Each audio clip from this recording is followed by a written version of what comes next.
आगे क्या कह रहे हैं परम पूज्य सदगुरु रामपाल जी भगवान। हमने क्यों जून के महीने में ये दाढ़ी मूछ वाले को अपना भगवान अपना बाप मान के नहीं पूजना चाहिए, इसका प्रकट दिवस नहीं मनाना चाहिए नकली कबीर का। क्यों? क्योंकि असली कबीर संत रामपाल जी धरती पे आ चुके हैं।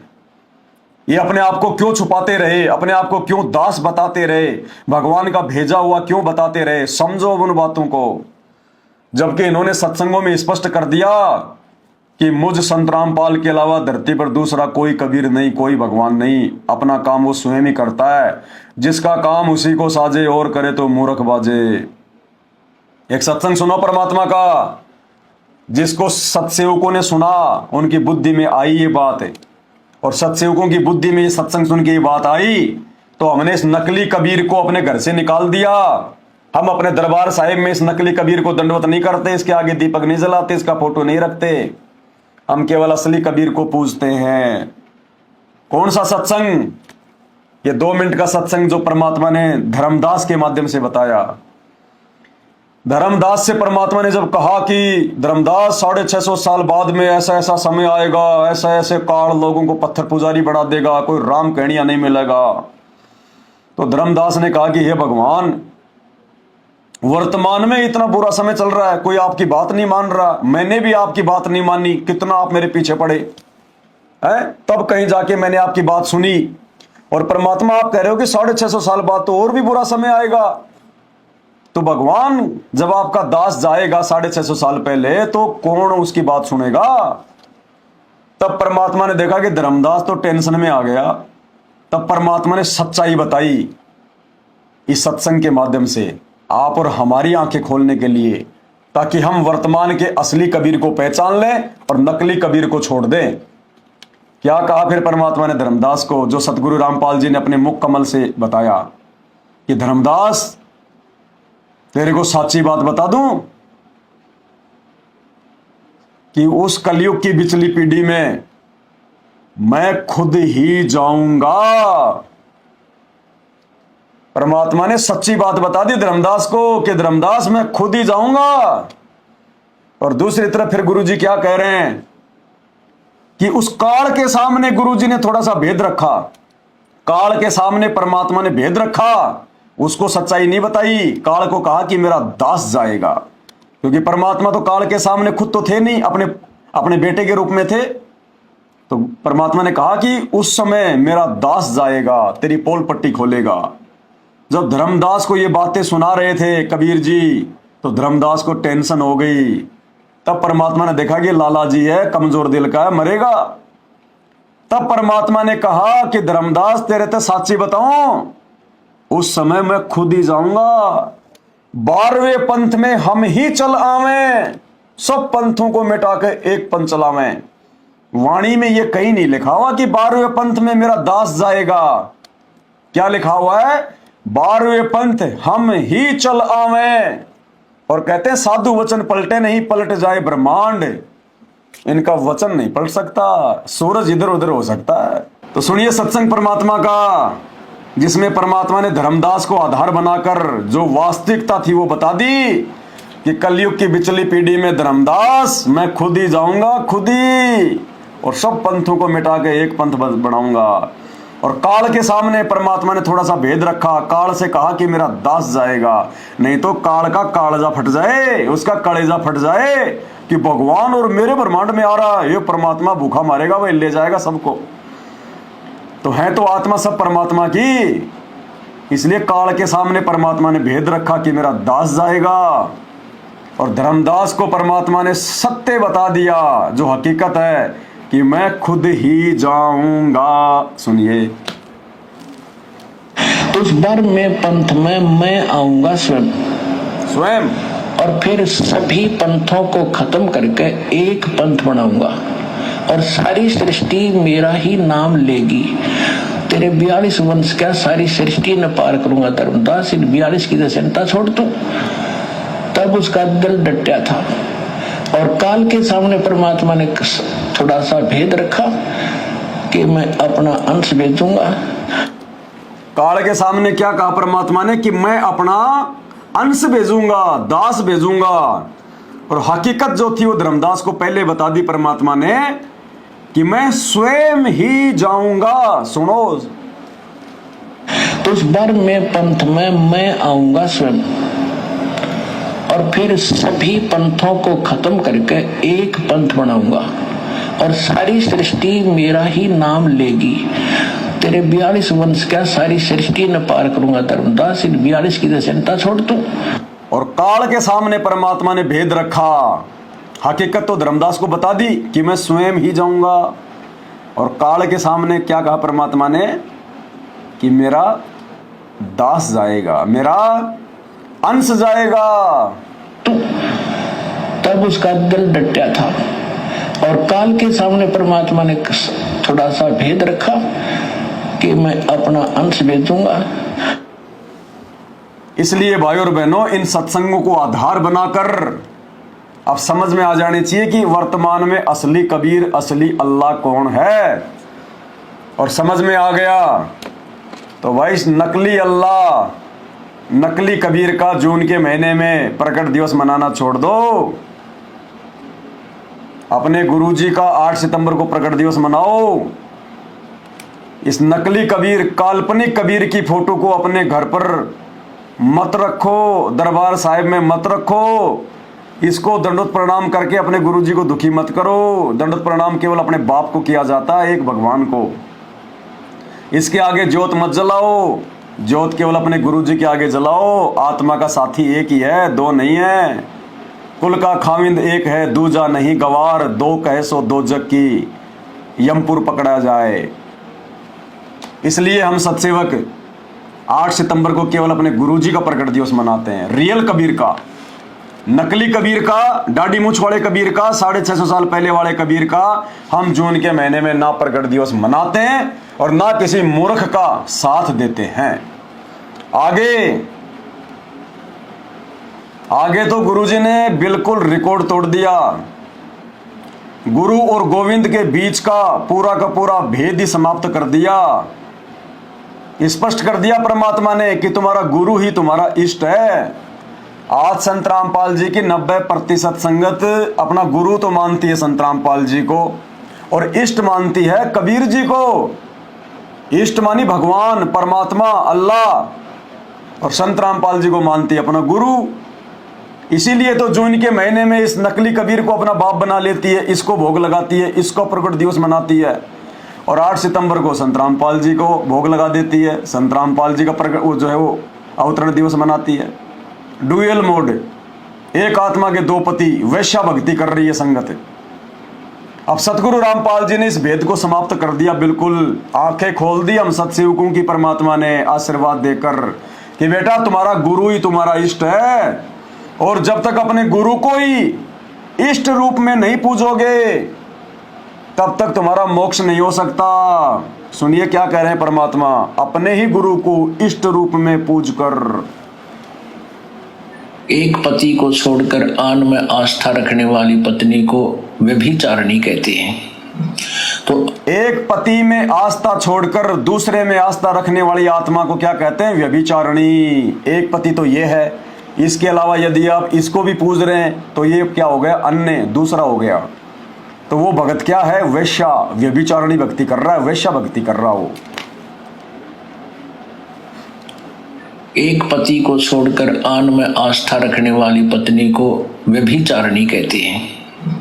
तो अपने ही पति से हर इच्छा पूरी हो उसी को पति भर्ता कहते। तो हम जब पति भर्ता पद पर आ जाएंगे तो परमात्मा कहते हैं पति भर्ता जमी पर जो जो धर है पावे, समर्थ झाड़ू देते है ना काटा लग जावे। ऐसा हंस, ऐसा भक्त जब अपने एक इष्ट पूर्ण परमात्मा पर अपने ही गुरु को इष्ट रूप में मानकर, जब अपने ही गुरु को इष्ट रूप में मानकर, अपने ही गुरु को इष्ट रूप में मानकर जब गुरु को ही इष्ट मान लिया, फिर इसकी आवश्यकता क्या पड़ गई? इसकी आवश्यकता क्या पड़ गई फिर? गुरुदेव कह रहे हैं कि ऐसी पतिव्रता आत्मा, ऐसा भगत अपने ही गुरु को इष्ट रूप में मानकर कि मेरा गुरु ही कबीर है, मेरा गुरु ही कबीर है, ये मानकर जो भक्ति करेगा उसका मोक्ष होगा। अभी तो हम इन दोनों को मान रहे हैं।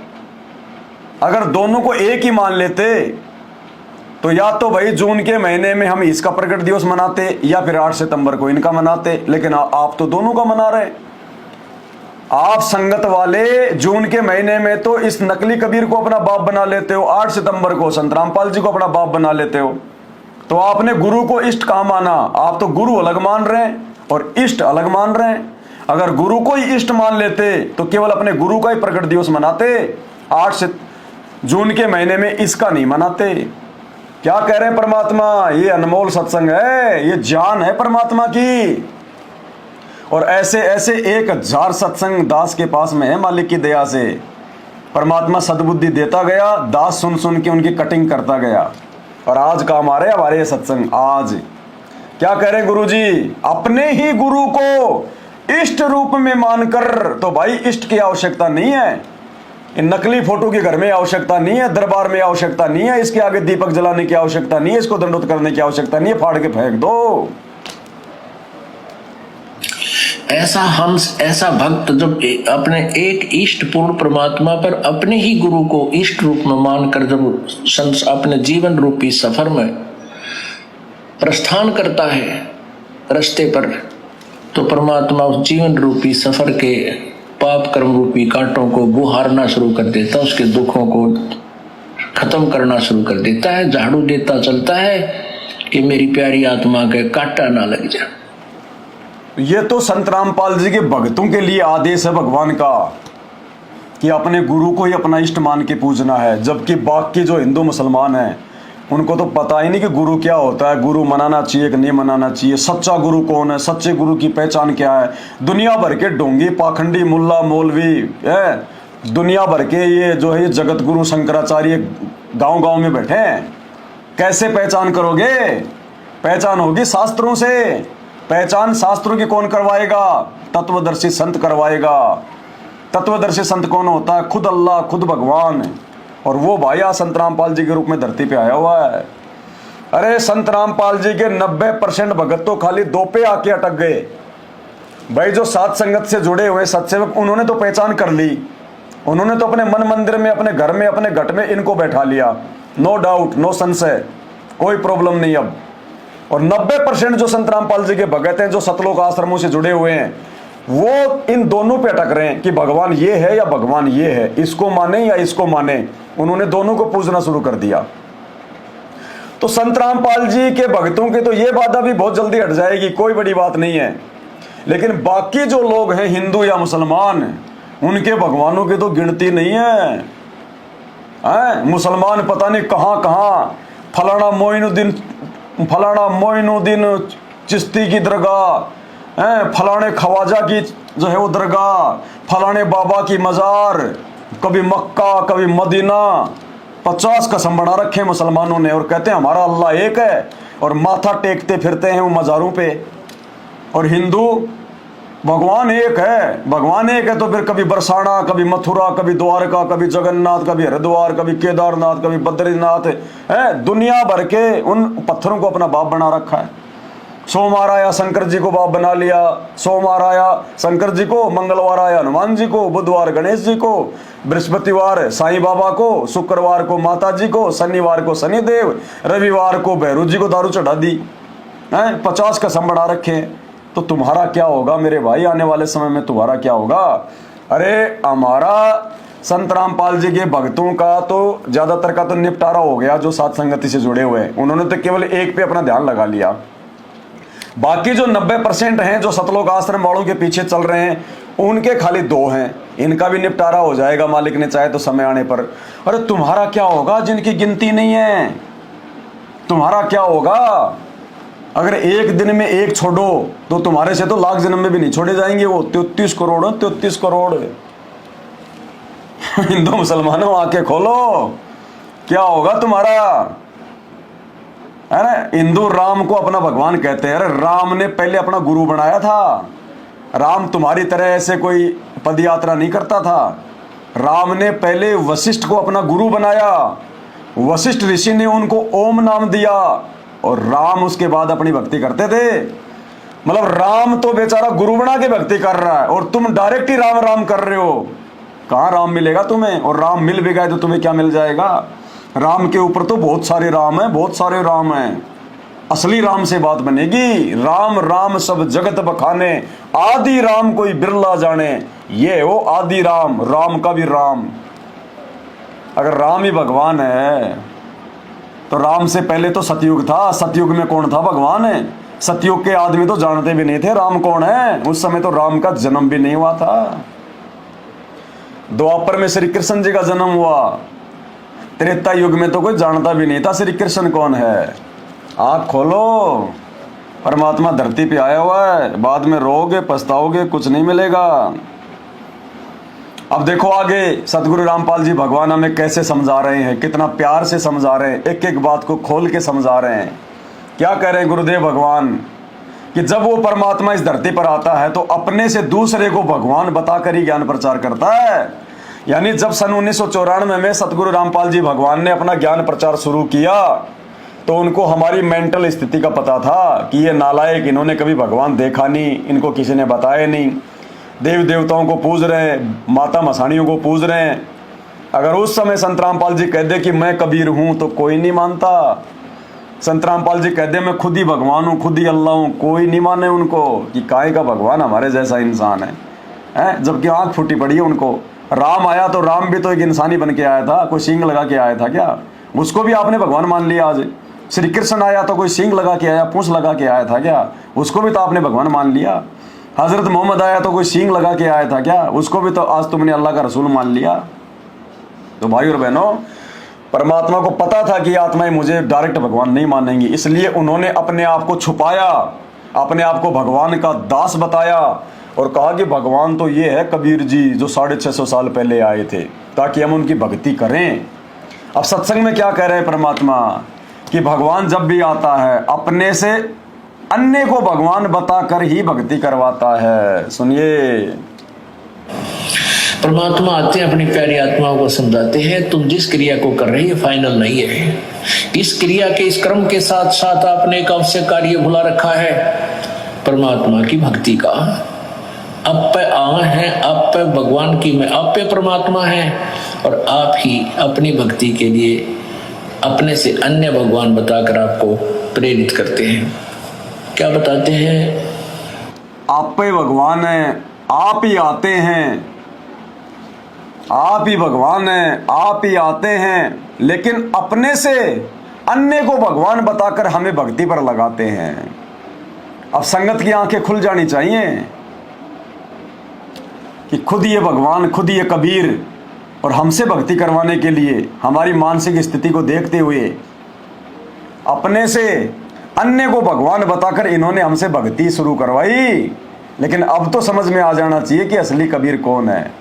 और समझ में आ गया कि असली कबीर ये है तो छोड़ दो इस कबीर को, अपने घर से निकाल दो, अपने दरबार में मत रखो इस फोटो को, इसको दंडवत करना छोड़ दो, इसके आगे जोत जलाना छोड़ दो, जून के महीने में इसका प्रकट दिवस मनाना छोड़ दो। असली कबीर को रिझाओ, इसको भोग लगाओ, इसको अपना बाप मनाओ, इसको भगवान मानो, इसकी महिमा करो जैसे सत्सेवक कर रहे हैं, साथ संगत वाले भाई बहन कर रहे हैं। एकमात्र इसी का जयकारा लगाओ।